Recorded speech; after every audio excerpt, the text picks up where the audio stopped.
Hi, Vasundhara వంటింటికి స్వాగతం. వసుంధర వంటింట్లో ఈరోజు నేను అమ్మవారికి నల్ల శనగలతో ప్రసాదం చేస్తున్నాను. రాత్రి 2 కప్పులు శనగలు నానబెట్టుకున్నాను. శనగలు బాగా నానిపోయినాయి. ఇప్పుడు కుక్కర్లో వేసుకుంటున్నాను. 2 గ్లాసులు వాటర్ వేసుకున్నాను. శనగలు మునిగే వరకు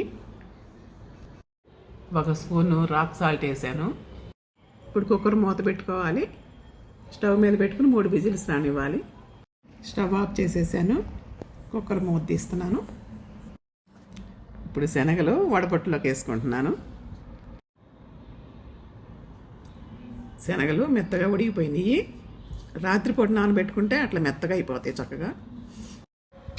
స్టవ్ మీద ఇనుప బాండీ పెట్టుకుని కొంచెం ఆయిల్ వేసుకున్నాను. ఆయిల్ వేడయింది. 1 స్పూన్ ఆవాలు వేశాను.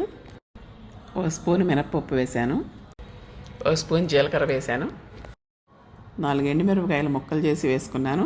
దీంట్లో ఎండుమిరపకాయలు చాలా టేస్ట్గా ఉంటాయి. 2 రెమ్మల కరివేపాకు వేశాను. తాలింపు కాలిపోయింది. శనగలు వేసేసాను. తాలింపులో శనగలు 2 నిమిషాలు వేయించాలి. ఎక్కువసేపు వేయించినా గట్టి పడతాయి. శనగలు రెడీ అయిపోయినాయి. ఇంక బౌల్లోకి తీసుకుందాము.